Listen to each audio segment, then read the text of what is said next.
Hi, and welcome to this special lecture. Some of the students are having difficulty understanding how to combine signal transformations. So I thought I'll, record this lecture for your benefit. Okay.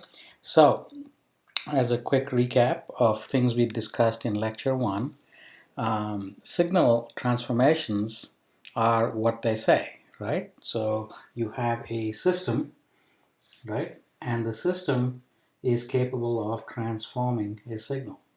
So there is a signal x of t that goes into the system, okay? And there's a signal y of t that comes out of the system. And this, is a transformed version of this. The simplest transformation is one that says, I'm just going to delay this, right? So for example, if x of t, okay, so this is a time axis t, and this is x of t, right? So suppose the signal x of t looks kind of like that, right? I'm just making up some shape here. Then suppose we were to delay this signal, okay, by an amount capital T, right? Where capital T is a positive number, right? And so basically, we're going to delay this by some time, and this is our delay T, right? So what's going to happen is that the signal is going to essentially follow the same shape, okay, except, all the action is going to happen, T seconds later, right? So in this case, y of t is simply x of t minus t, right? Where t is a delay.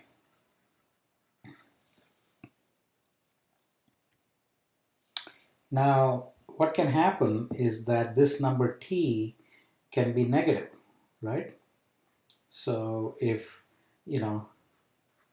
t is less than 0, right, then this is a negative delay, right? In other words, the signal is being moved up in time, right? So in that case, okay, so suppose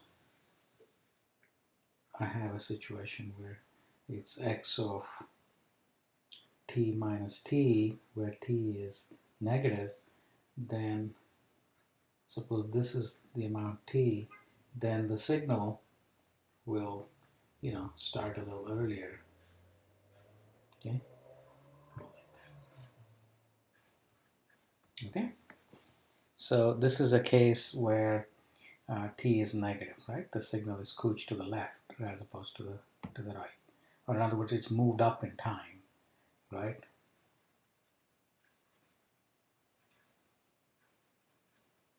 Rather than moved later in time. Now the shape of the signal is unchanged, right? And so is its height, okay? So if the signal at a height of 1, okay, that height will remain the same, okay? The shape of the signal stays the same. It's just moved in this direction in the case of a time shift, right? Now another type of signal transformation, it entails a time scaling, right? So time scaling is a situation, it's like kind of like hitting the fast forward button or the slow motion button on a recorder, right?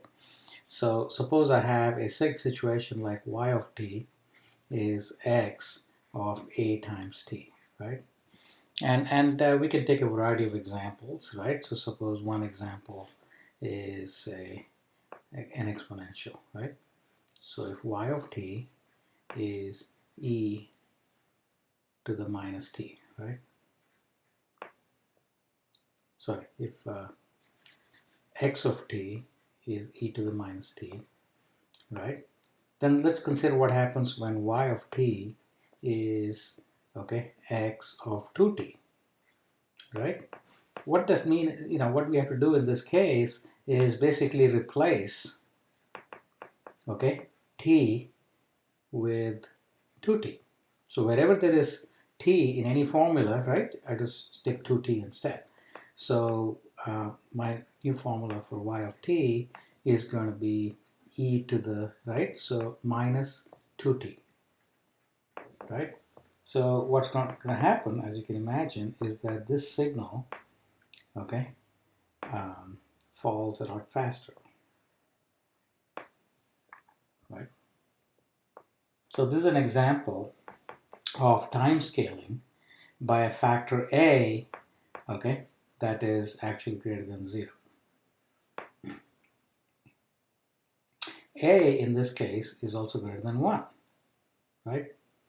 So when you have a number greater than 1 like this, then the signal actually contracts. It's kind of like saying fast forward, right?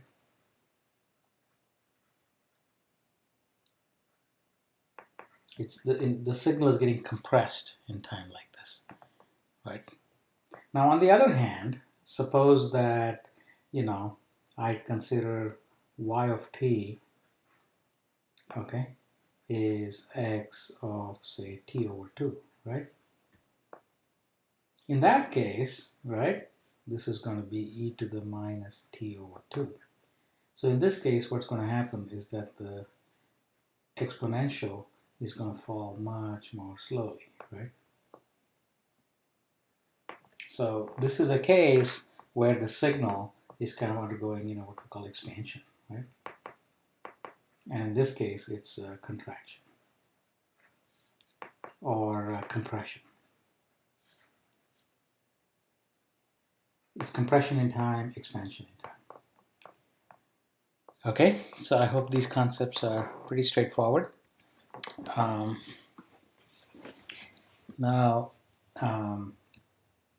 okay, so if the absolute value of A is less than 1, then the signal, okay, is expanded. If the absolute value of A is greater than 1, then the signal is compressed in time. Okay? Clearly, if A is 1, it's, the time is unaffected. Right?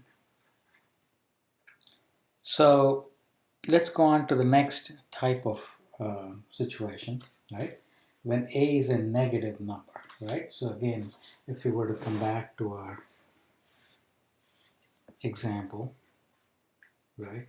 So suppose I have x of t, and suppose I have the x of t being a symbol, say a signal that looks like that, right? Then suppose that I look at, say, x of minus t, right? So what that means is, okay, so as I go along this axis, right? Suppose I go to a point of time like here, right? Then I have to look up this function, okay, but with a minus attached to the time t, right? So everything that I see here, okay, reflects what's on the other side of the axis. So the point here will reflect what was here, and the point here will reflect what is here, right? So what you're going to find is that this signal basically gets, okay, reflected, right? So this is a case of what we call time reversal, right? So the signal is simply getting flipped with respect to the vertical axis. So in this case, when A is negative, right, we're talking about a time reversal. So now we can combine these cases, right? So for example, I can take a signal and I can do both, right? I can do a time reversal and a either an expansion or a compression, right? So let's take a look at that, right? So suppose that I have an example like this, okay?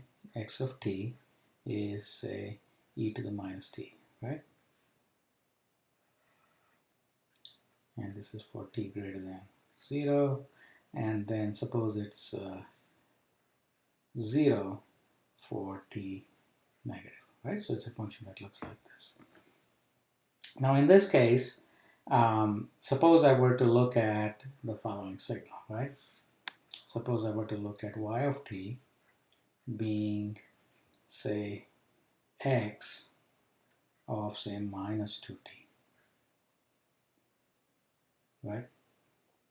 Now, in this situation, there are two things happening, okay, one after the other, okay? The minus sign tells us that there is a time reversal going on, and the number 2 tells us that there is a signal compression going on, right? So before we plot this, okay, it's helpful to do it in 2 steps, right? So suppose I were to do step 1, okay? In step 1, what I'll do is I'll plot, okay, x of minus t, okay? And x of minus t goes like this, right? Because it's a time reversal of this, right? And then step 2, okay, I can take this time reverse signal, okay, and then I can compress it, okay? So suppose I do this, right? Then I get that, okay, compared to that, right? So x of 2t, x of minus 2t, right, can be thought of as a sequence of 2 steps. Now I could have done it the other way around too, right? I could have said, okay, let's calculate x of, let me do the same problem a little bit differently, okay, in a different order, right? So I start out with x of t, okay, and my x of t is like that, right, which is e to the minus t on this side, okay, and 0 on this side, okay. Now I could have started out like this. I can say first take x of 2t, okay, and that'll of course go down much faster. And then what I can do is I can flip this guy, and I can then get x of minus 2t, okay, like that. So when you have a situation where you have 2 transformations, right, it's easiest to do them one after the other, right? Do them in sequence. Now, the sequence in which you do these operations is not always necessarily unique, right?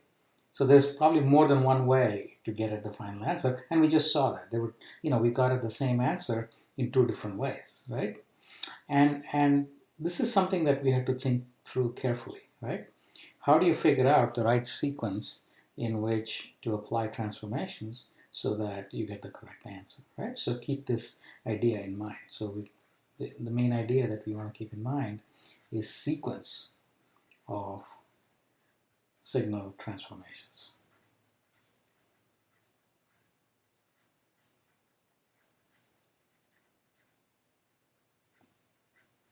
Okay, so this is a key word that we're going to think about. So to summarize, right, when you write y of t equals x of at, right, there are a lot of special cases, right?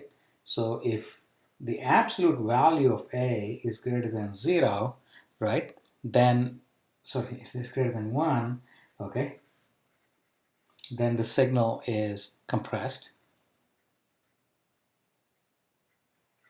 If the absolute value of a is less than 1, the signal is expanded, right?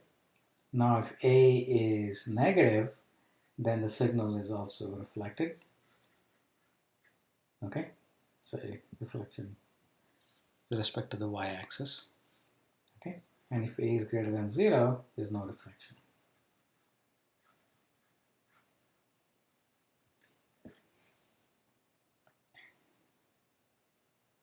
Okay, I hope this is clear. So let's continue along. So the situation that we have to deal with next relates to, combinations of these kinds of transformations that we've been talking about. right? So let's talk about, combined transformations.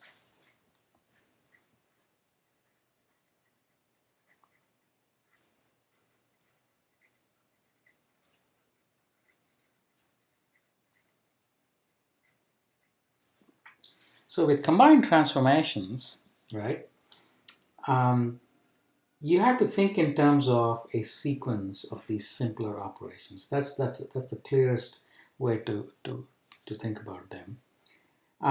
Another thing is to think in terms of like recipes, right? So suppose I have a time shift, right? Then I can think in terms of the time shift recipe, right? The time shift recipe says that whenever I have t, okay, I'm going to replace with t minus t, right? So so no matter how complicated the formula is, I can simply do a symbol to symbol replacement. So wherever I see t, I'm going to replace it with t minus t, right? So that's one way to think about how to implement a time shift. Similarly, okay, a time scaling, its recipe, okay, is that wherever there is t, okay, I'm going to replace with at or a times t, right? And of course, depending on the value of a, you get a variety of cases as we just talked about, right? And also if you want to do a time reversal, right? So wherever there is t, you replace with minus t, right? So if you think in terms of these recipes, then it becomes easy for us to understand combined transformation. So let's take a look at the following combined transformation, right? So y of t is x of at minus b. Okay? So suppose I take a look at this, then you can ask yourself the following question. Suppose I am given x of t, right? What sequence of transformations, okay, will get me to y of t, right? So you want to ask. Now, keep in mind that there's more than one way to do this, right? So we're going to try and figure out, all the valid and correct ways to do this. Okay, so let's get to our very first example, right? So let me call this sort of approach one, right?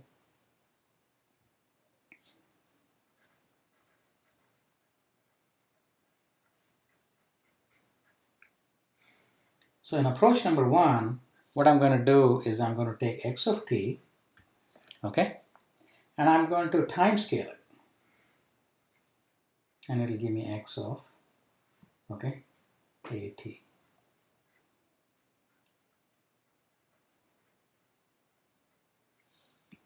Right? So what I've done is that whenever there is t, I replace that with a times t, right? Following this recipe here, right? So we got these three basic recipes that we're going to use, right? And I use this second recipe here to do that. Now what I can do is that I can, take this guy, okay, and then time shift it.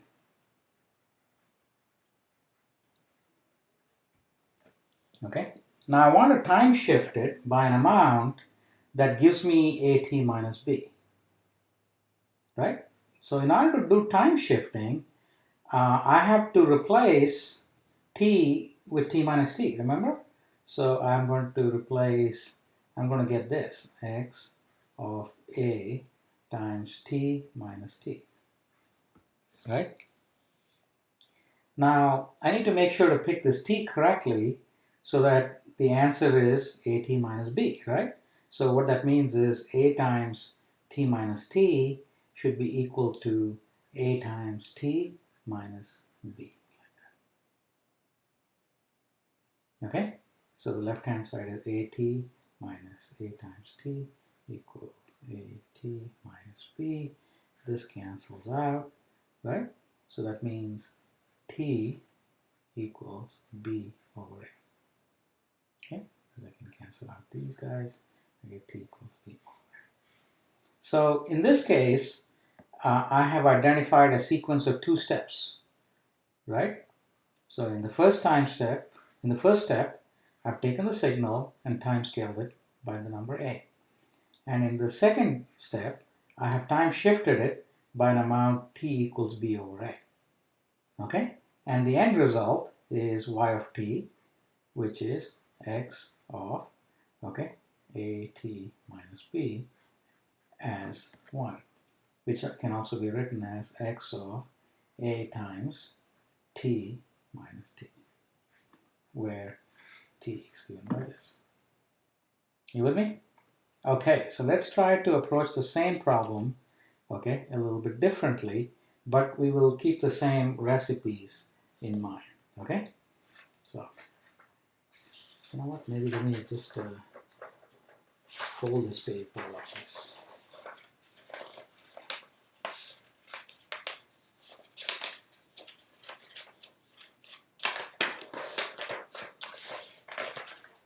Okay, so we still have our recipes over here, and let's try to, okay, a different approach, okay? Let me call that approach number 2.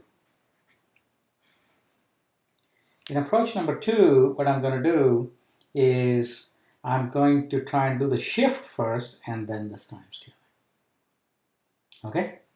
So you got x of t, okay? And I'm going to shift it. Okay? By an amount b. So I get x of t minus b. And then what I can do, so this is my first transformation, and then what I can do is wherever there is t, I can replace it with a, right? So I can then time scale it, okay, by a, and that gives me x of at minus b, right? So approach 1 and approach 2 essentially result in the same final answer, which is y of t is x of at minus b. Now remember that while you're thinking this through, you have to follow these recipes kind of strictly, right? If you don't, then you'll get all mixed up, right? So these recipes are important, and think in terms of sequences in which these recipes are applied, and you'll get the right answer. Okay, so now let's and by the way, both these approaches are equally valid, and just use the one that is more convenient. Okay, they should both give you the correct answer, and like I said, it's a matter of comfort and convenience, right? So sometimes one version of the signal is harder to sketch than the other because and we'll see that in the next example that we're going to work through. Okay, so now let us just take a simple example. I'll pick on the example that's given in the textbook. Okay, so we have a signal that looks like this. This is the time axis. Okay, so this is 1, 2, 3, 4, 5, and this is x of t. Okay, and the y-axis is a little stretched. Okay, so I'll put the 1 over here so the signal is easier to sketch. Okay, so this is -1, -2, and this is -3. Okay, so the right hand side is like the exponential e to the minus t. Okay, this side is a bar with 2 boxes, and then it falls off linearly to -3. Okay, so this is the signal that we are given, and we need to transform it, okay, to y of t equals, okay, x of -2t plus 6. Okay, so let's go about it, both ways, and make sure we get the same answer. Okay, so remember that approach number one, okay,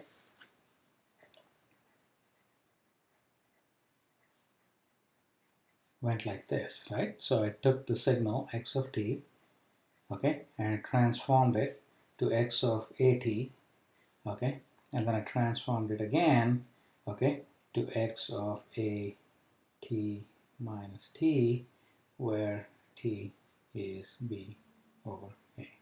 Okay, this is approach number one. Okay, so let's try that. So I will try and sketch these things as best as I can, given my limited sketching ability. Okay, so we're going to sketch x of at. In this case, okay, our number a is negative, right? So we can do it in two steps, right? So let's first do x of minus t. Now, if you become more expert with this, you can do more steps at once. But so if I were to do x of minus t, then this signal, the whole thing just gets flipped over, right? So it goes down like that, right, on this side, and it goes like this, 1, 2, okay, and then by the time it comes to 3, it falls off.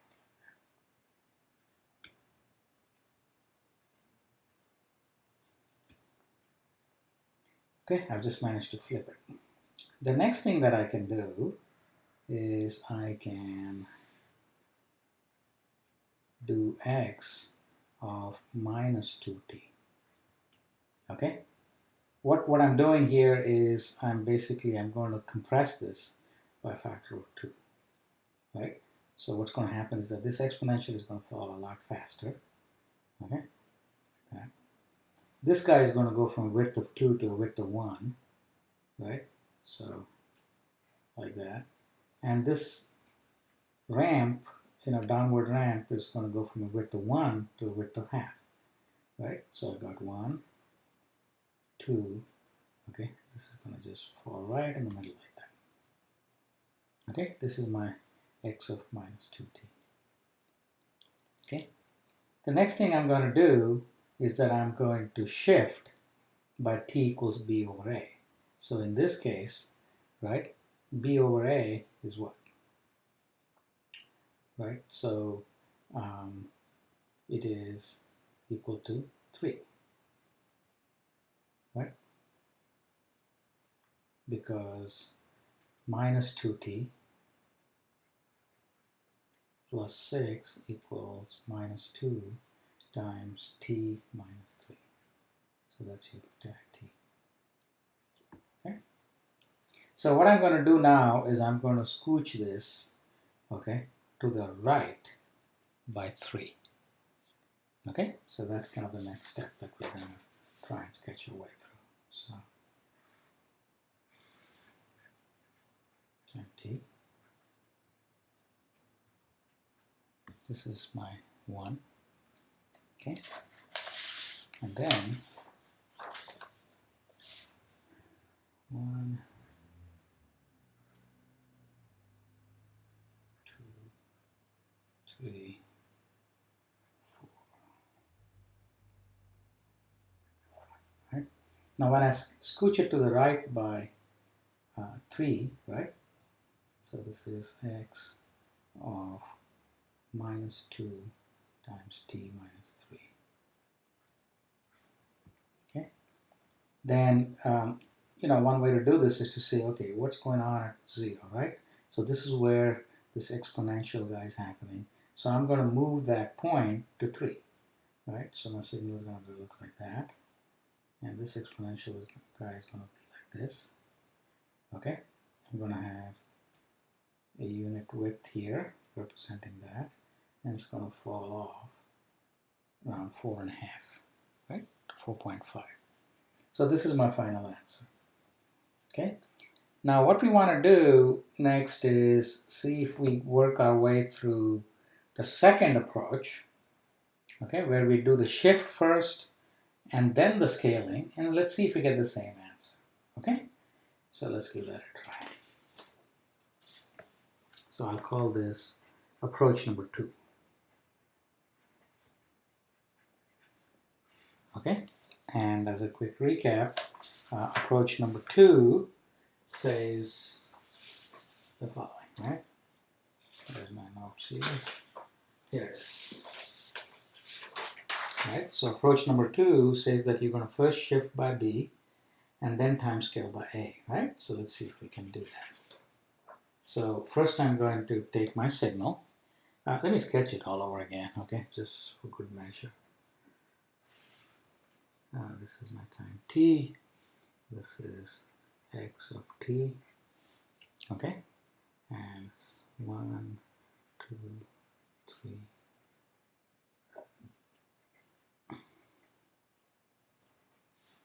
right? So my x of t goes like this.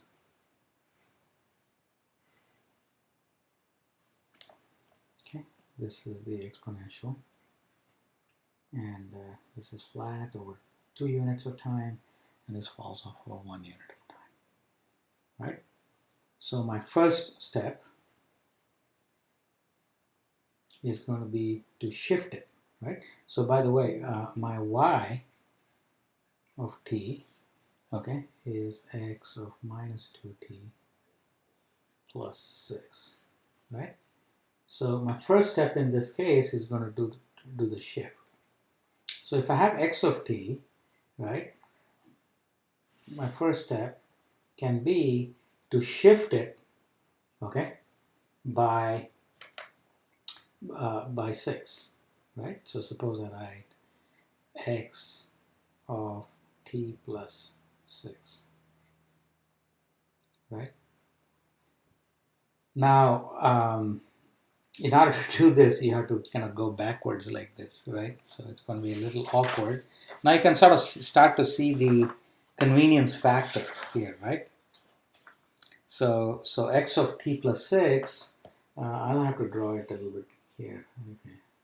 Let me get my axis here like that. Okay, so if I want to draw x of t plus 6, my 0 can be here, and I have to go on the negative axis, minus 2, minus 3, minus 4, minus 5, minus 6, minus 7,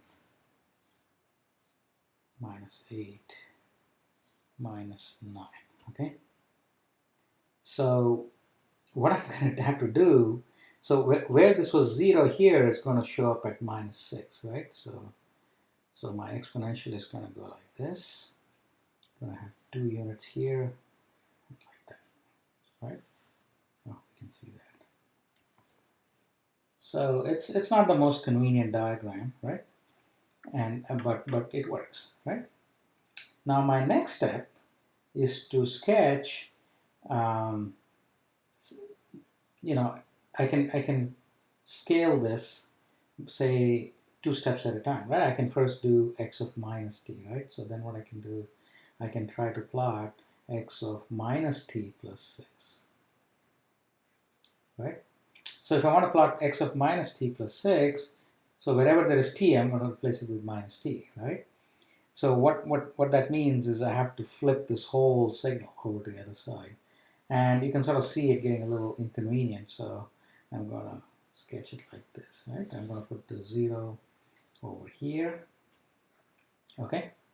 And then you got 1, 2, 3, 4, 5, 6, 7, 8, oh man, I need more, 9, okay? So what was at minus 6 is going to be at 6 now, okay? And I'm going to get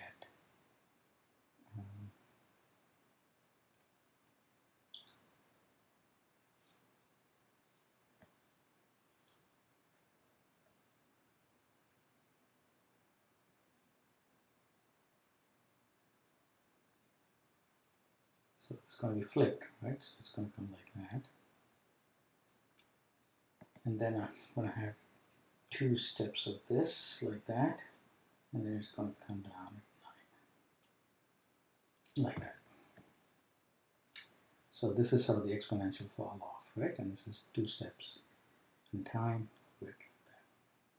Now what I can do next is to say, okay, let me scale this signal, okay, by 2. So wherever there is t, I'm going to replace it with 2t.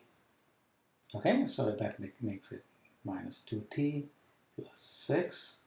Okay, so I start with 0, 1, 2, 3, 4, 6, 7, 8, and so on. Okay, so in this case, this signal is going to get compressed by a factor of 2, right? So then the whole time axis is going to get compressed, right? So what is at 6 will show up at 3, right? So I'm going to draw this here. Now the vertical axis is unchanged, okay? It's all at 1.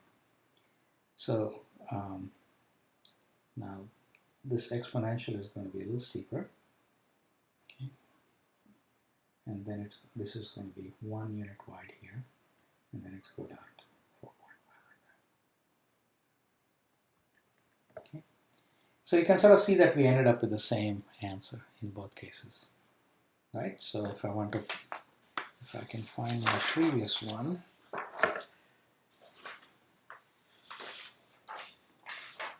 Okay, from the previous approach and for the current approach, you can sort of see that you get the exact same answer. Okay, so this is the basic concept of a combined transformation. And again, okay, the key things to keep in mind are that each of these transformations, the individual simple transformations, okay, has a certain recipe associated with it, right? And we want to try and apply these recipes in sequence, right? And the right question to ask is, what sequence of application of these recipes will give me the correct final answer? If you always proceed in this manner, okay, you will always get the right answers. Okay, so I hope this recording was useful for you. So to summarize, we've looked at, ways to transform signals. We looked at the simplest of signal transformations. And I tried to work through some of these cases so that the case of the combined transformation is a little bit clearer, right? And the way to think about it is each of these individual simpler transformations, like the time shift, the time scaling, the time reversal, they all have simple recipes associated with them. And you want to think in terms of the sequence in which these recipes are applied, okay, to produce the final overall transformation. And there's more than one way to get the answer. Now, one of the smart things to do is to just, perfect one way of doing it and just stick to that, right? That's probably would be the smart strategy. But occasionally, the other approach may be a bit more convenient, right? So if your diagrams are starting to become very messy like this, then you might want to think about using the other approach, okay? Doing the transformations in the other order. But again, you have to think through the recipes so that you're applying the right shifts and the right scales at every time. Okay, thank you, and I hope you find this useful.